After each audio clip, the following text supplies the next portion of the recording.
একটি মুসলিম দেশে একজন অমুসলিম নাগরিকের কি কি অধিকার থাকতে পারে?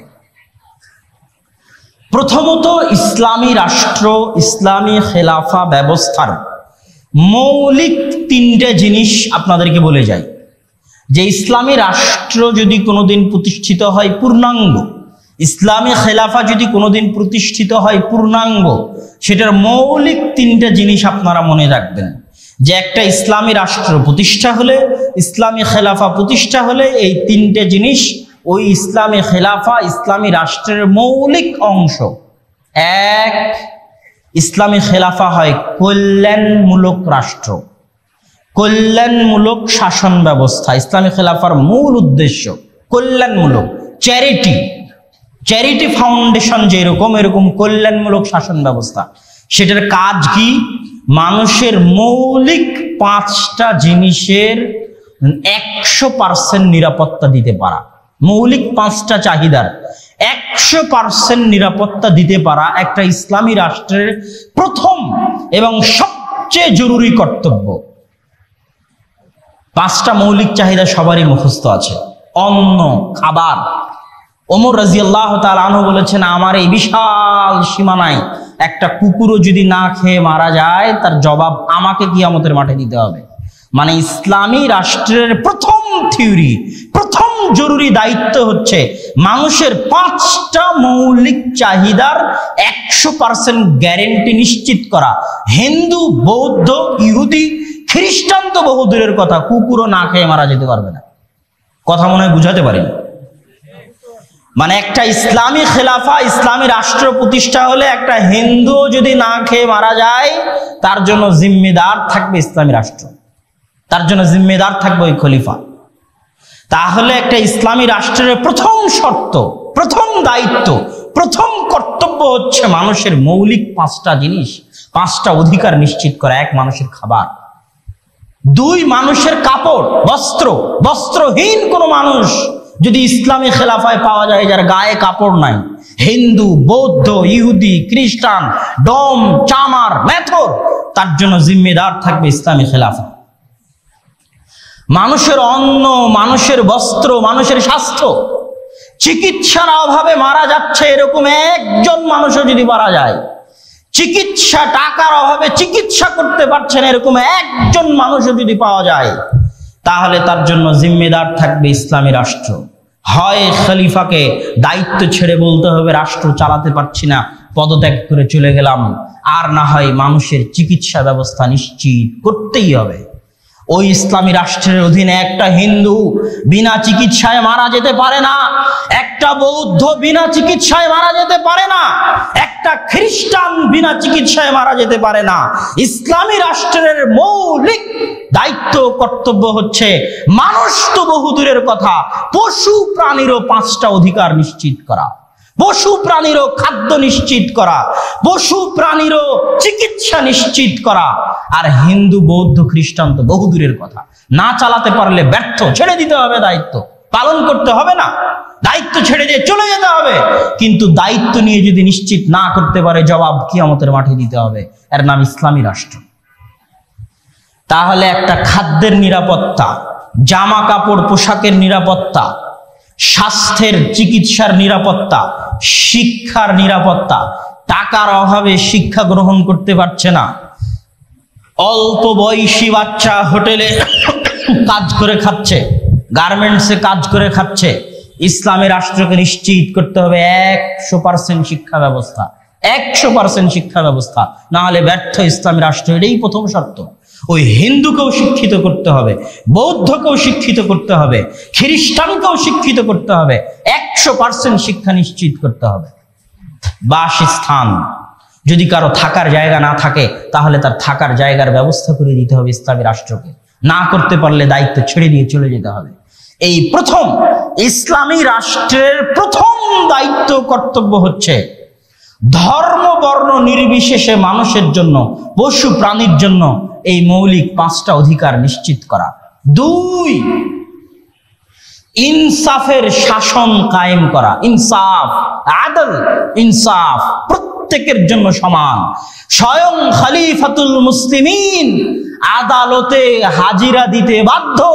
স্বয়ং খলিফাতুল মুসলিমিনের বিরুদ্ধে কেস হতে পারে। স্বয়ং খলিফাতুল মুসলিমিন আসামির কাঠগড়ায় দাঁড়িয়ে তার কেসের জন্য তাকে লড়তে হবে, সাক্ষী সুবুত পেশ করতে হবে। ওই ইসলামী শাসনের অধীনে কেউই যত বড় ক্ষমতাশালী হোক না কেন, যত বড় দাপটওয়ালা হোক না কেন, বিচারের অধীনের বাইরে কেউ নয়। খলিফা ওমর ইবনুল খাত্তাব যদি কাউকে দেখে নেয় জেনা করছে, খলিফা ওমর ইবনুল খাত্তাব যদি কাউকে দেখে নেয় জেনা করছে, খলিফা ওমর ইবনুল খাত্তাব হদ কায়েম করতে পারবেন না। বিচার বসাতে হবে, বিচারে সাক্ষী সবুত প্রমাণ হতে হবে। সাক্ষী সবুত প্রমাণ হওয়ার পর বিচারকের আদেশে ওমর রাদিয়াল্লাহু তাআলা আনহু তার উপর হদ কায়েম করতে পারবেন। বিনা বিচারে স্বয়ং ওমর ইবনুল খাত্তাবও একটা মানুষকে হত্যা করতে পারেন না। এর নাম ইসলামী খেলাফত। এখানে আদল ইনসাফ, বিচারের অধীনে সকলে সমান। ইহুদিও এসে কেস করতে পারে। ইসলামের ইতিহাস পড়ে দেখেন, আলী রাদিয়াল্লাহু তাআলা আনহু ইহুদির কেসে বিচারালয়ে আসামি হিসেবে নিজের সাফাই প্রমাণ করেছেন। খ্রিস্টান কেস করতে পারে, বৌদ্ধ কেস করতে পারে। বিচারের অধীন থেকে সকলে সমান, কেউ এই বিচারের বাইরে যেতে পারবে না। এটা হচ্ছে দ্বিতীয় শর্ত। 3, প্রত্যেকটা মানুষের মূল্যায়ন নিশ্চিত করতে হবে তার যোগ্যতা দিয়ে, তার মেধা দিয়ে, তার ন্যায়পরায়ণতা দিয়ে। কোন মানুষের সরিষা সমপরিমাণ যোগ্যতা তার বংশের কারণে, তার রক্তের কারণে, তার টাকার কারণে, তার ঘুষের কারণে কোন প্রকার কোটা পদ্ধতি গ্রহণযোগ্য নয়। সকলে সমান। কে কোন বংশ থেকে এসেছে, কে কার ছেলে, কে কোথাকার কোন দায়িত্বশীল, কোনো কিছু ধর্তব্য নয়। যোগ্যতার ভিত্তিতে চাকরি নিশ্চিত করতে হবে। এটা হচ্ছে ইসলামী খেলাফতের তৃতীয় জরুরি জিম্মেদারি। সরিষা সমপরিমাণ এদিক ওদিক হওয়া যাবে না, সরিষা সমপরিমাণও নয়। যোগ্যতার ভিত্তিতে প্রত্যেক মানুষের সম্মান নিশ্চিত করতে হবে। প্রত্যেক মানুষ যারাই চাকরি চায় তাদেরকে চাকরি দিতে হবে যোগ্যতা অনুযায়ী। এখানে কোনো খালু, মামা, চাচা, লিঙ্ক, কোটা, টাকা পয়সা সরিষা সমপরিমাণ চলবে না। ইসলামী খেলাফতের মৌলিক 3টে জিনিস আপনাদের সামনে স্পষ্ট করার পর এবার বলতে চাচ্ছি, যেই দেশের শাসন ব্যবস্থা এত উন্নত হতে পারে, এত চমৎকার হতে পারে, এত মহান হতে পারে, যেটা আবু বকর, ওমর, ওসমান, আলী দুনিয়ার সামনে প্রতিষ্ঠিত করে দেখিয়ে গেছেন, সেখানে একজন অমুসলিম কি কি অধিকার পেতে পারে একটা মানুষ হিসেবে। প্রথমত আমি প্রমাণ করেছি মানুষ হিসেবে একজন মানুষকে ইসলাম কতটা সম্মান দেয়। দ্বিতীয়ত প্রমাণ করেছি একটা ইসলামী রাষ্ট্র, ইসলামী খেলাফায় মূল যে 3টা দায়িত্ব এবং কর্তব্য যেটা নিশ্চিত করতে হবে ইসলামী খেলাফাকে, সেটা বলেছি। সেটার পরে এবার আপনি কল্পনা করেন একজন অমুসলিম, একজন সংখ্যালঘু যদি পূর্ণাঙ্গ ইসলামী খেলাফা থাকে, সেখানে সে কিভাবে জীবন যাপন করতে পারে, কত উন্নত জীবন যাপন করতে পারে, কত নিরাপদ জীবন যাপন করতে পারে, যা সে কল্পনাও করতে পারবে না। এবার সেটা আমি একটু বিস্তারিত খুলে বলি। একটি রাষ্ট্র ব্যবস্থায় যদি ইসলামী খেলাফা থাকে, অমুসলিমদের ওপর 3টা নাম প্রয়োগ হয়। যে কেউই যারা শাস্ত্রীয় পড়াশোনা করবে ইসলামী আইনের, আজকে তো ইসলামী আইন পড়ানো হয় না, কেননা ইসলামী শাসন ব্যবস্থা নাই, এই জন্য ইসলামী আইনের পাঠ নাই। ব্রিটিশ আইনের পড়াশোনা হয়, এই জন্য ইসলামী আইনের যেগুলো টার্মিনোলজি, পরিভাষা, এগুলো মানুষ জানে না, মানুষের মধ্যে এগুলোর চর্চা নাই। যখনই আপনি ইসলামী আইন শাস্ত্র পড়বেন, তখন ইসলামী খেলাফায়, ইসলামী রাষ্ট্রে, মুসলিম দেশে বসবাসরত একজন অমুসলিমের ওপর 3 ভাগে বিভক্ত হবে সে অমুসলিম। 3টা পরিভাষা তার উপর আরোপ হবে। 1 জিম্মি, 2 মুআহাদ, 3 মুস্তাআমান। প্রথমত জিম্মি দিয়ে শুরু করি। জিম্মি বললেই মানুষ মনে করে আরে উমুক উমুককে জিম্মি করেছে, জিম্মি কথাটা মানুষের কাছে এখন খারাপ। তখন যখন ইসলামী আইনের ব্যাখ্যায় যখন জিম্মি কথাটা প্রথম আসে, তখন মানুষ আসলে বুঝতে পারে না এই জিম্মি মানে কি। কেননা এখন বাংলা ভাষায় জিম্মি শব্দটা একজন আরেকজনকে অপহরণ করে নিয়ে গিয়ে তাকে জিম্মি করে কারো কাছে টাকা চাচ্ছে, এটা বোঝাই হচ্ছে জিম্মি। কিন্তু ইসলামী আইন শাস্ত্রে জিম্মি বলতে কি বুঝায়? রাল মিম ইয়া, আরো স্পষ্ট করে বললে আহলুদ্দিম্মা। এই শব্দটার মধ্যে এতটা সম্মান নিহিত আছে, এতটা মর্যাদা নিহিত আছে যে মানুষ যদি জানতো, অমুসলিমরা যদি জানতো যে এই শব্দের মধ্যে কতটা সম্মান আছে, তারা কল্পনা করতে পারত না। আপনি যখন জামিন চান তখন কাউকে আপনার জিম্মেদার হতে হয়, যে অমুকের জিম্মায় অমুককে জামিন দেওয়া হলো, অমুকের হাওয়ালা করা হলো, আমি তার জিম্মেদারি নিলাম। এরকম কথা আপনারা বলেন না বলেন। জিম্মি মানে হচ্ছে জিম্মাতুল্লাহ, যে যার জিম্মেদারি কে নিয়েছে? আল্লাহ। জিম্মাতু রাসূলিল্লাহ, আল্লাহ রাসূলের জিম্মেদারি। যার জিম্মেদারি কে নিয়েছে? আল্লাহ রাসূল নিয়েছে। আর জিম্মি মানে যার জিম্মেদারি, যার দায়িত্ব কে নিশ্চিত করেছে? আল্লাহ নিশ্চিত করেছে। আর জিম্মি মানে যার জিম্মেদারি, যার দায়িত্ব কে নিশ্চিত করেছে? আল্লাহ রাসূল নিশ্চিত করেছে। তার মানে হলো জিম্মি যাদের নিরাপত্তা নিশ্চিত করেছে আল্লাহ সুবহানাহু ওয়া তাআলা, যাদের নিরাপত্তার দায়িত্ব নিয়েছে আল্লাহ সুবহানাহু ওয়া তাআলা, যাদের নিরাপত্তা নিশ্চিত করেছে মুহাম্মদ সাল্লাল্লাহু আলাইহি ওয়াসাল্লাম। তাহলে এটা কতটা সম্মান, কতটা মর্যাদার এবার পরিণত হয়ে গেল। এবার দেখেন জিম্মি কাকে বলা হয়। একটি ইসলামী খেলাফায় যারা জন্মগতভাবে অমুসলিম আগে থেকেই বসবাস করছে, কিন্তু সেখানে ইসলামী খেলাফা প্রতিষ্ঠা হয়ে গেছে, মুসলিম রাষ্ট্র হিসেবে কায়েম হয়ে গেছে, কিন্তু ওই দেশে যুগ যুগ ধরে জন্মগতভাবে একদল অমুসলিম বসবাস করে আসছিল, তাদেরকে বলা হবে তোমরা ট্যাক্স দাও, তোমাদের নিরাপত্তার জিম্মেদারি আল্লাহ নিয়েছেন, তোমাদের নিরাপত্তার জিম্মেদারি আল্লাহ রাসূল দিয়েছেন, তোমরা যে নিরাপদ এইটা নিশ্চিত করেছে আল্লাহ, এটা নিশ্চিত করেছে আল্লাহ রাসূল, তোমরা তাদের জিম্মায় নিরাপদ। তাদেরকে বলা হয় জিম্মি। রাসূল সাল্লাল্লাহু আলাইহি ওয়াসাল্লাম বলছেন, মান ইয়াকতুল মুআহাদান, কেউ যদি কোনো জিম্মিকে হত্যা করে সে জান্নাতের গন্ধ পাবে না। অথচ জান্নাতের গন্ধ 70 বছরের পথ, 40 বছরের পথের দূরত্ব থেকে জান্নাতের গন্ধ পাওয়া যায়, সে জান্নাতের গন্ধও পাবে না। এত শক্তিশালী কথা রাসূল সাল্লাল্লাহু আলাইহি ওয়াসাল্লাম বলেছেন।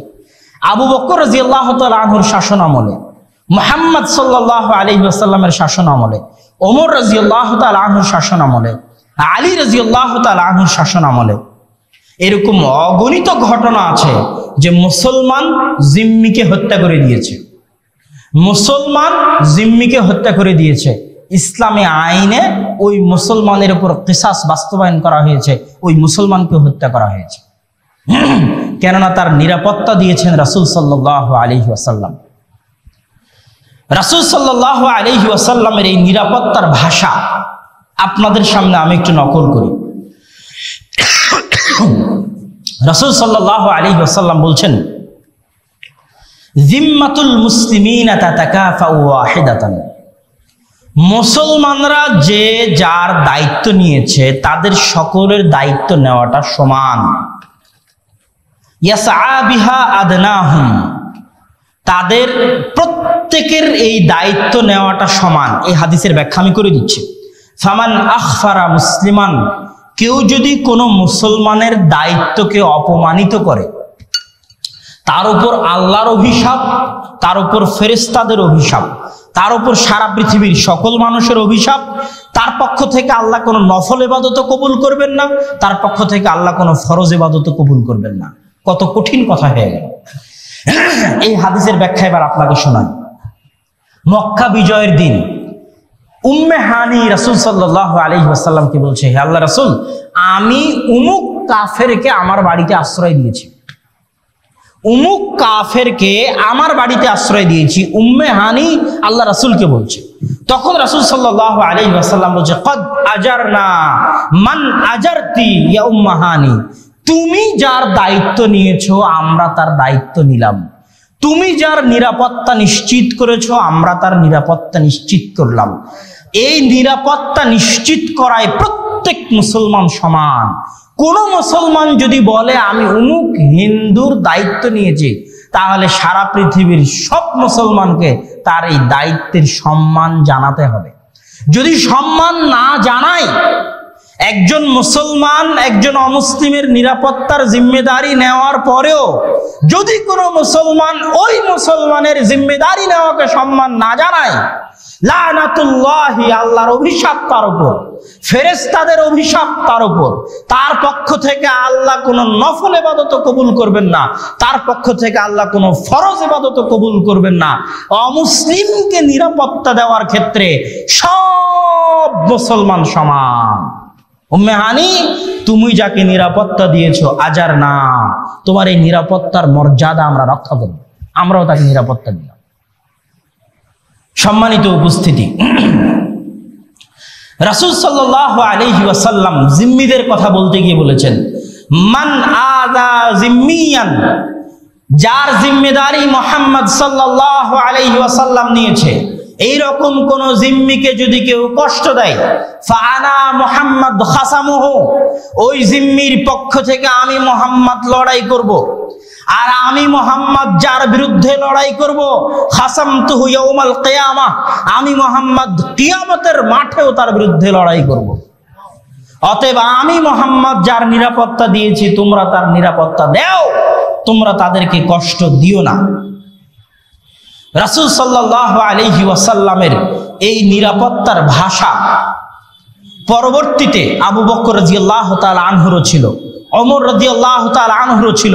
তার মধ্যে আবু বকর রাদিয়াল্লাহু তাআলা আনহুর একটা চিঠি আর ওমর রাদিয়াল্লাহু তাআলা আনহুর একটা চুক্তি আজকে আপনাদেরকে অনুবাদ করে শোনাবো। আবু বকর রাদিয়াল্লাহু তাআলা আনহুর একটা চিঠি নাজরানবাসীর উদ্দেশ্যে। কিতাবুল খলিফা আবি বকর সিদ্দিক রাদিয়াল্লাহু তাআলা আনহু, আবু বকর রাদিয়াল্লাহু তাআলা আনহুর চিঠি নাজরানবাসীর উদ্দেশ্যে। বিসমিল্লাহির রহমানির রহিম, মহা করুণাময় দয়ালু আল্লাহর নামে শুরু করছি। হাযা মা কাতাবা বিহি আব্দুল্লাহ, এই চিঠি লিখছে আল্লাহর বান্দা, আল্লাহর বান্দা আবু বকর, খলিফাতু মুহাম্মদ, মুহাম্মদ সাল্লাল্লাহু আলাইহি ওয়াসাল্লামের খলিফা, আল্লাহর বান্দা আবু বকর এই চিঠি লিখছে। লি আহলি নাজরান, নাজরানবাসীর উদ্দেশ্যে। আজারাহুম বিজিওয়ারিল্লাহ ওয়া যিম্মাতি মুহাম্মদ আন নবী সাল্লাল্লাহু আলাইহি ওয়াসাল্লাম, তোমাদেরকে নিরাপত্তা দেওয়া হলো আল্লাহর কথা অনুযায়ী, তোমাদেরকে নিরাপত্তা দেওয়া হলো মুহাম্মদ সাল্লাল্লাহু আলাইহি ওয়াসাল্লামের কথা অনুযায়ী। আলা আনফুসিহিম, তোমাদের জীবনের নিরাপত্তা দেওয়া হলো। ওয়া আরজিহিম, তোমাদের জমির নিরাপত্তা দেওয়া হলো। ওয়া আমওয়ালিহিম, তোমাদের ধন সম্পদের নিরাপত্তা দেওয়া হলো। ওয়া ইবাদাতিহিম, তাদের ইবাদত, তাদের ইবাদতের জায়গা, ইবাদতের স্থানের নিরাপত্তা দেওয়া হলো।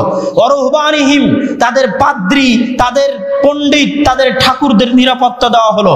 ওয়া কুল্লামা তাহতা আইদিহিম, এবং তাদের অধীনস্থ যা কিছু আছে, মিন কালিলিন ওয়া কাসীরিন, সকল কিছুর নিরাপত্তা দেওয়া হলো।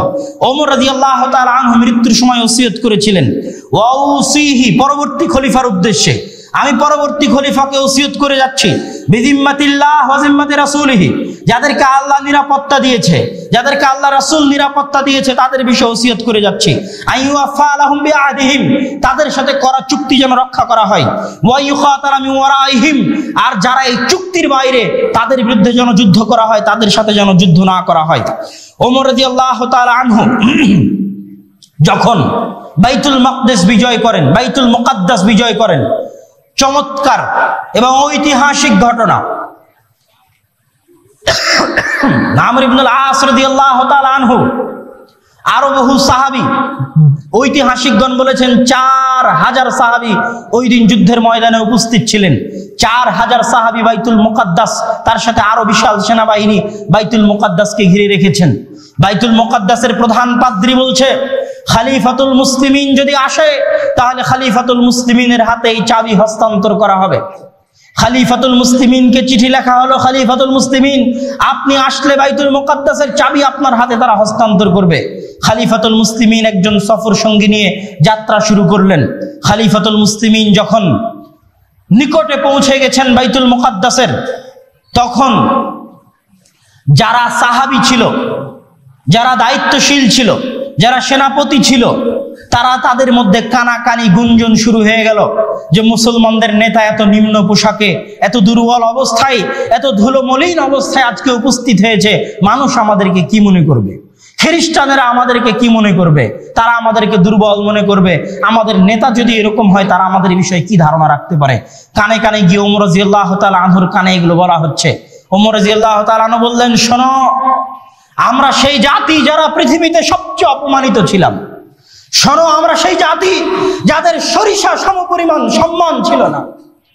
আযযানাল্লাহ বিল ইসলাম, আজকে অর্ধ পৃথিবীর শাসন ক্ষমতা আমি ওমর আমার পায়ের নিচে আল্লাহ দিয়ে দিয়েছেন বিল ইসলাম, ইসলামের কারণে, কোরআনের কারণে।